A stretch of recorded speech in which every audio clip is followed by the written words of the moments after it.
Tonight, D.C. shuttered and shut down ahead of Joe Biden's inauguration. Now is not the time to come into our jurisdiction to create havoc. The latest from the nation's capital. Plus, we're going to over-prepare and hope that the threat under-delivers. States on high alert as concerns over violence at capitals is on the rise ahead of the inauguration. And a look at Joe Biden's plan for immigration in America.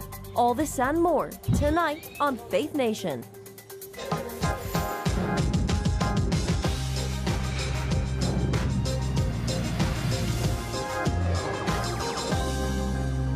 The stage is set for a new administration and a new era in Washington, D.C. Welcome to Faith Nation. I'm John Jessup. And I'm Jenna Bratter. Thanks for joining us.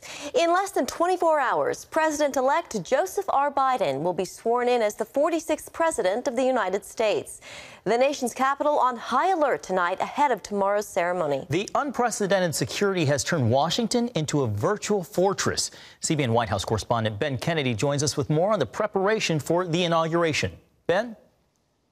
Well, John and Jenna, as you guys were talking about, all major roads and bridges that is entering D.C. are closed as a military force larger than the ones found in Iraq and Afghanistan are in the nation's capital to secure Biden's inauguration.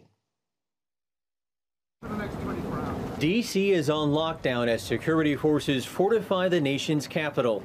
Roughly 25,000 National Guard troops are on the ground, teaming up with thousands of federal agents and police. Now is not the time to come into our jurisdiction to create havoc. Security checkpoints are surrounded with fencing and razor wire as police boats patrol the Potomac River. Drones are restricted as helicopters fly overhead to keep watch over the scene. Officers are also working to make sure there are no security risks within the ranks. So every guardsman takes an oath, and it's to defend the Constitution from enemies foreign and domestic. And as we've seen, sometimes the enemies are a little closer to home. We've been briefed on very specific threats to members of Congress, different militia groups that are organizing and trying to upset the festivities. They come from domestic terrorist groups, all on the right, all supporters of Donald Trump. President Trump, who's spending his final day in the White House, hasn't been seen publicly in a week. The First Lady did make an appearance, calling the last 4 years unforgettable. Do not lose sight of your integrity and values. Use every opportunity to show consideration for another person and build good habits into our daily lives. Melania and her husband did not invite the Bidens to the White House before inauguration, a tradition courtesy extended to the incoming first family. Trump is also skipping Biden's swearing-in ceremony, the first outgoing president in 150 years not to attend the inauguration of his successor. Instead, he'll hold a farewell ceremony at Joint Base Andrews and board Air Force One for the last time, bound for Mar-a-Lago in Florida. And tonight we are hearing reports Biden has invited congressional leaders from both parties to attend church with him Wednesday morning, a show of unity before he is sworn in as the 46th president. John? Jenna? All right, White House correspondent Ben Kennedy, thank you. And CBN News will have special live coverage of tomorrow's inauguration. You can tune in on the CBN News Channel and all of CBN's digital platforms beginning at 11 a.m. Eastern Time.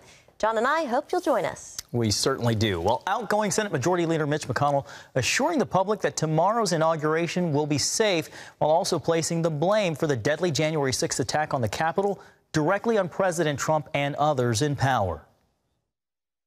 The mob was fed lies. They were provoked by the president and other powerful people. And they tried to use fear and violence to stop a specific proceeding of the first branch of the federal government, which they did not like. But we pressed on.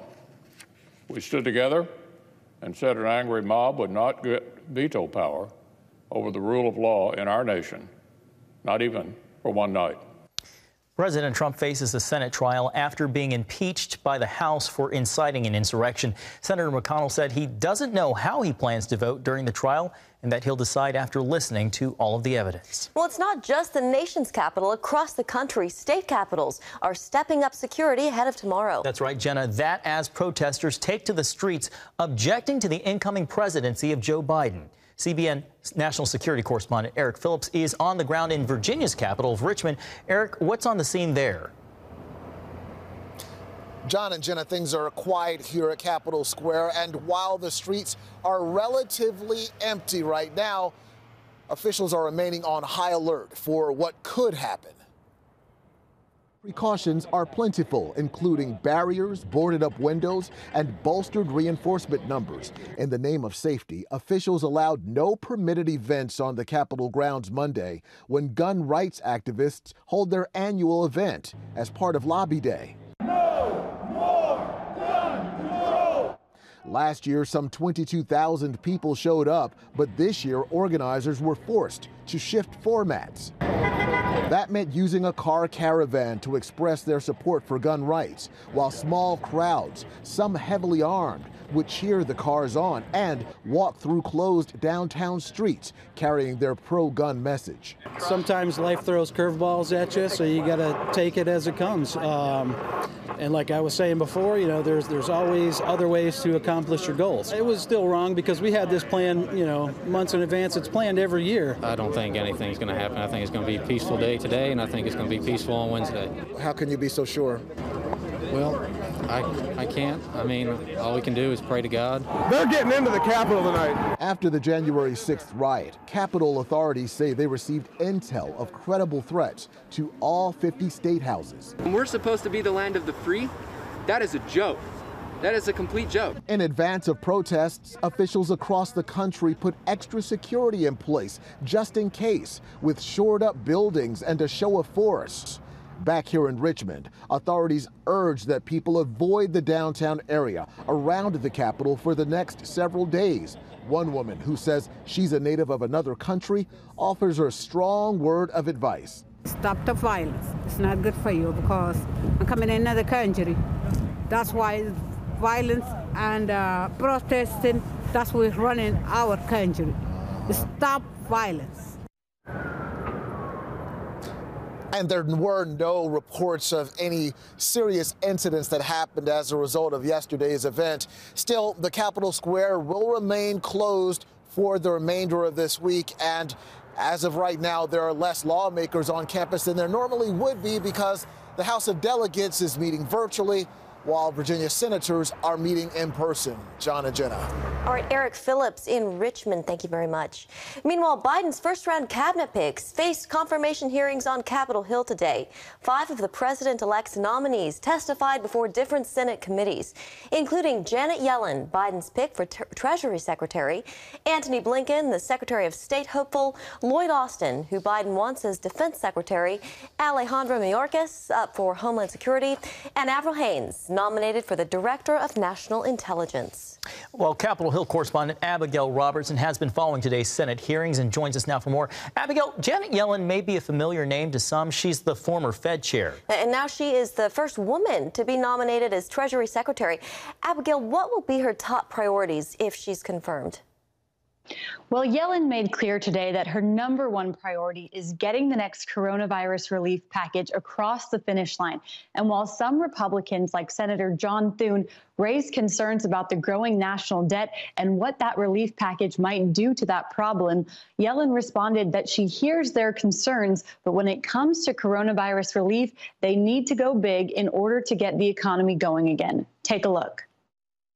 Neither the president-elect nor I proposed this relief package without an appreciation for the country's debt burden.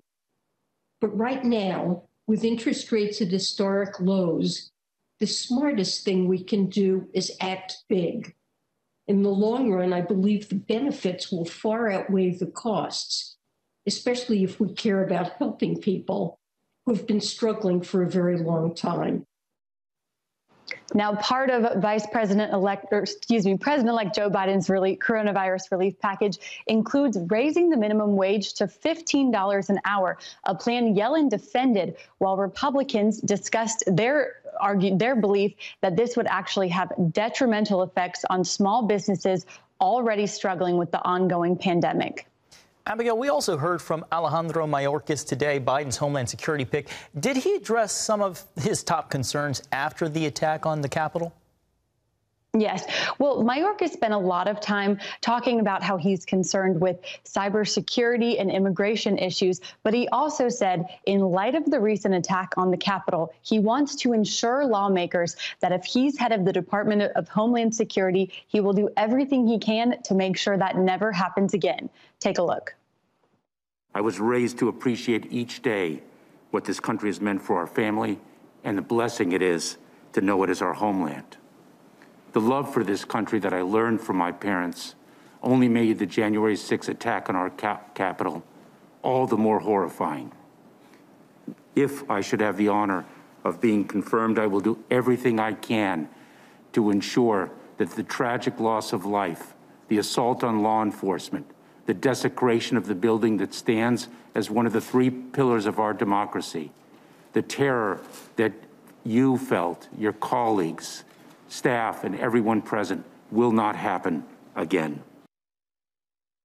Now, Mayorkas served as the Deputy Secretary of DHS during the Obama administration, but if confirmed, he would be the first Latino and first immigrant to lead the department. Abby, just a few seconds left, but do you think we'll see some of these confirmations go through? Yes, I do. And I think we could see some of them be voted on by the full Senate as early as Thursday, the day after Inauguration Day. All right, Abigail Robertson, thank you very much. And here now for more, CBN's chief political analyst, David Brody. David, strong words today from Mitch MCConnell, who placed blame on President Trump for the assault on the Capitol. What do you think this could mean for the impending impeachment trial? Well, McConnell may have revealed his hand a little bit. Look, Jenna, as you know, it takes 67 senators to to convict the president.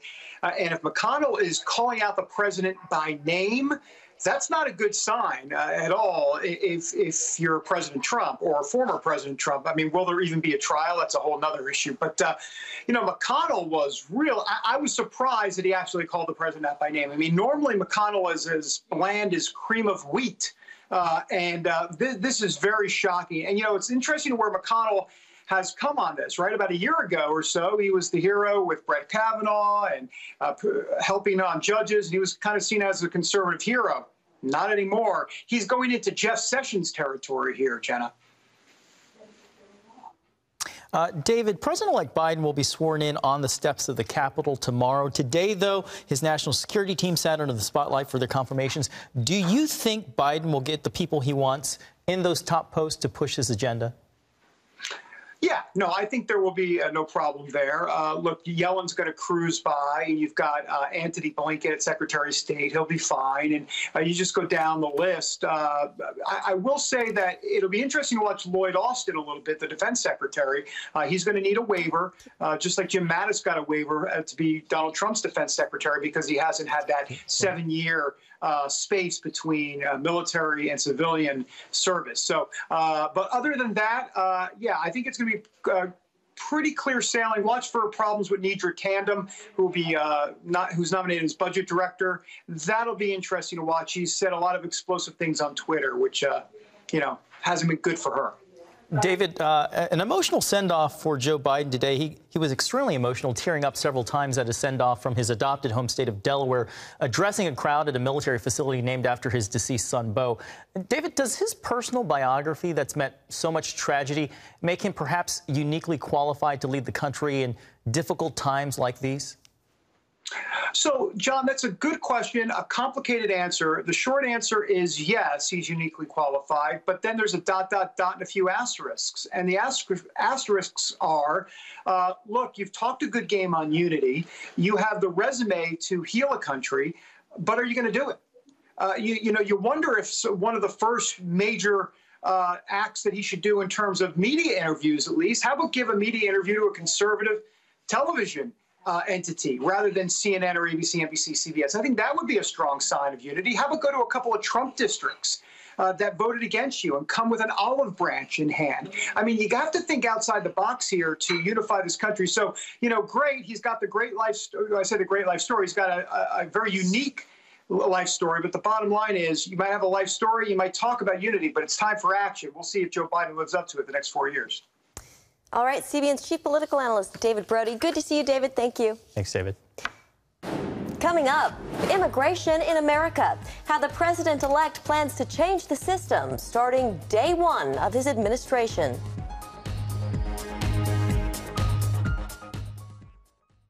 Hey, if you're tired and exhausted all day, you can't think clearly, and you really just need a cup or even a pot of coffee to get through your day, then join me, Dr. Josh Axe, for this new series where I'm going to teach you how to transform your diet and use essential oils and supplements to get a better night's sleep. Wake up to your best life. Call 1-800-700-7000 to get your free DVD or booklet of Protect Your Sleep today. It's about the competition. I kind of put that pressure on myself, and I think people had expectations. It's about overcoming. We use this phrase all the time, keep chopping, keep practicing hard. It's about going the distance. You know, I think as a father, it's my job, to lead, just be the best husband and father I can be. Watch Going the Distance with Sean Brown Saturday night at 7:30 on the CBN News Channel. Orphans Promise is committed to loving and serving at-risk children, to helping keep families together, and to creating opportunities for strong and sustainable communities around the world. We're working in over 60 countries around the world, and with your help, we can do even more. There's an old African proverb I love that says, if you want to run fast, run alone. But if you want to run far, run together. At Orphans Promise, we want to run far so we can touch the lives of as many orphaned and vulnerable children as possible. But we don't want to go alone. We're out to change the world, one child, one family, one community at a time. Will you join us?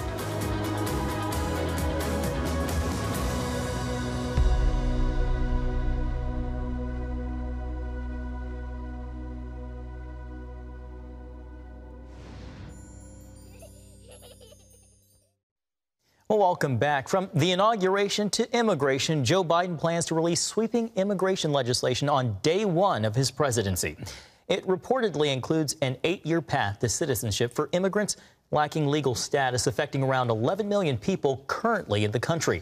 It'll also expand refugee admissions and include a plan to reinforce security at the border with the use of technology. The bill will be delivered to Congress after the swearing in tomorrow. Senior national affairs correspondent Heather Sells joins us now to discuss. Heather, you reported on Biden's immigration plan during the campaign. Did you expect him to act so soon on this issue?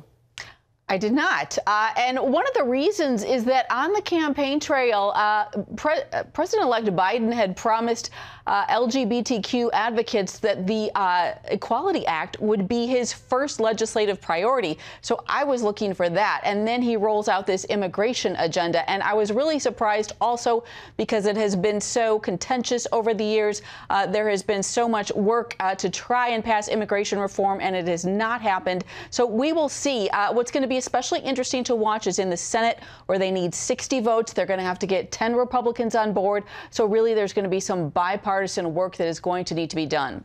Sweeping immigration reform hasn't been seen since the time of President Reagan. Immigration, though, is an important issue for many in the faith community. What kind of reaction are you hearing to President-elect Biden's plan there?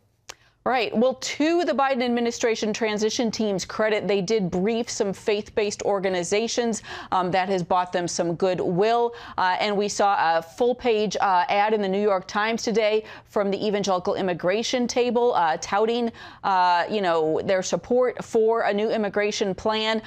Some people are also cautious, so we will see. But I did also speak with Pastor Sam Rodriguez today. He oversees the 40,000-member Christian National Hispanic Leadership Conference, and he said that he thinks Republicans in the Senate will need to listen to Latinos. I do believe Republicans in the Senate saw how Latinos are independent voters who are committed to life, religious liberty, and biblical justice. So this community is a critical community to engage via the conduit of passing immigration reform. And Rodriguez himself is talking about a green card as opposed to full citizenship for the 11 million or 12 million undocumented immigrants living in this country, literally living in the shadows. Heather, President Trump's administration slashed the number of refugees allowed into the country. That did include some who were fleeing persecution for their faith. How does Biden's plan differ? Right. Well, absolutely. Trump was known for cutting that number, and he did so every year.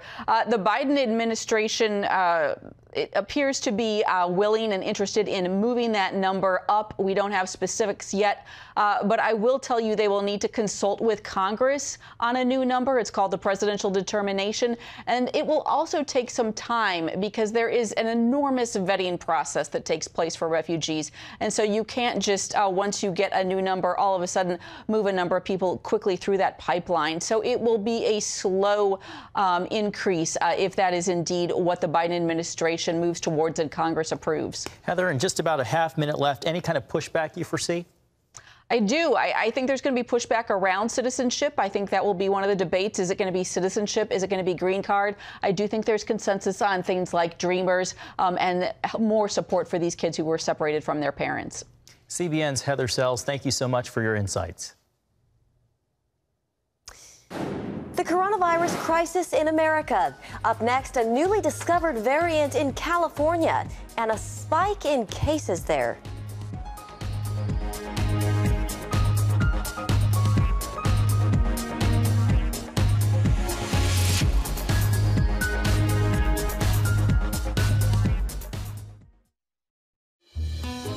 Daddy? Yeah, buddy. How many nickels are in a dollar? There are 20 nickels in a dollar. How do birds fly? Does milk really make my bones stronger? Yeah. Daddy, when we die, will we go to heaven? Do you have the answer to life's biggest question? Call the 700 Club. We'll help you find answers to the important questions life brings your way.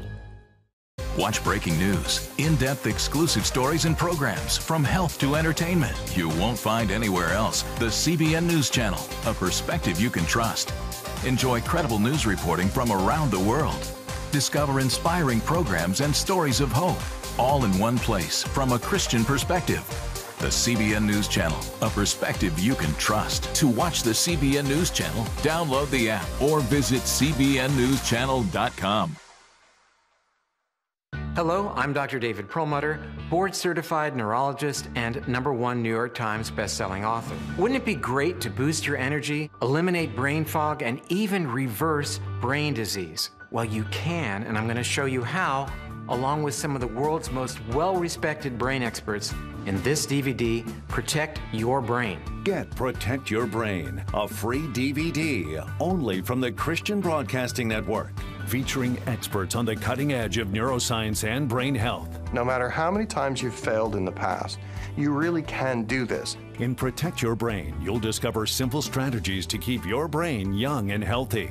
Improve your memory. Discover the gut-brain connection. In Protect Your Brain. Get your free copy at cbn.com or call 1-800-700-7000. If you want to improve the quality of your life, get the DVD Protect Your Brain and get it today. To the coronavirus, sobering news today. The country's coronavirus death count now topping 400,000, and about 123,000 Americans are in the hospital battling the disease. Meanwhile, doctors believe the newly discovered California variant is behind a massive wave of new cases there. In Los Angeles, more than 1/3 of COVID patients could be infected with the mutation. Something that's stickier, like this new variant potentially is, can cause us to have setbacks in all of the hard work that we've done so far. This, as a more contagious variant from the UK, is now in 20 states.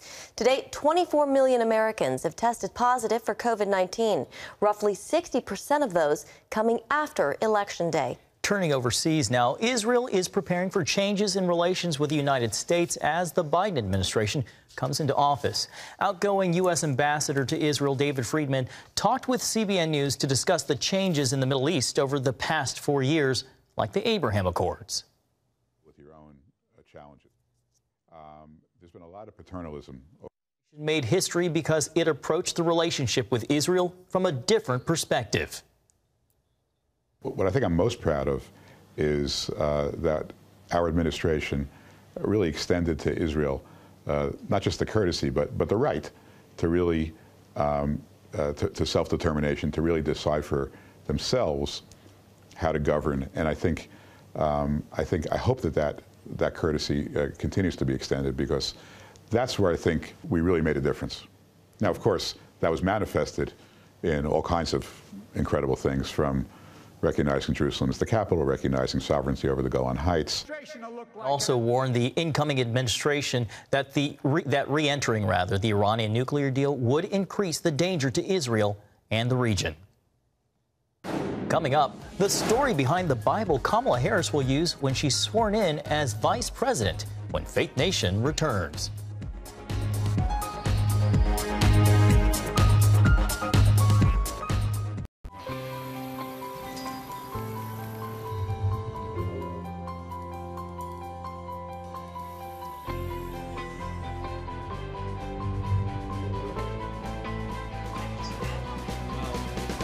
I am Regent's first ROTC graduate student.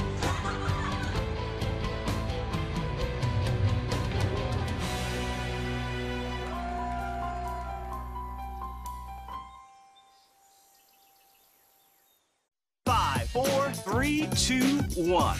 I'm Ephraim Graham. Welcome to Studio 5. Get on it. All that's new and now in the world of uplifting entertainment, with celebrity interviews. There's a higher contribution I will make. Musical performances.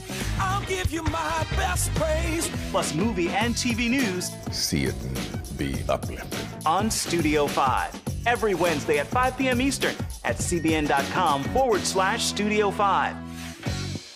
How'd you like to get a redo on your health, on your body, on your arteries, so you could have the energy you had 20 years ago? The great news is you can.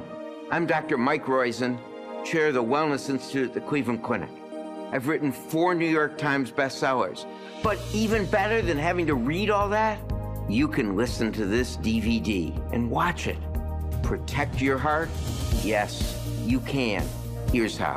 Go to cbn.com or call 1-800-700-7000 for your free copy of Protect Your Heart. Let the medical experts show you their new discoveries on how to avoid heart disease and even reverse it. Easy steps to uncover the hidden dangers in your medicine cabinet, reduce stress, and get a complete do-over for your health. Call 1-800-700-7000. That's 1-800-700-7000. Or go to cbn.com to claim your free copy of Protect Your Heart.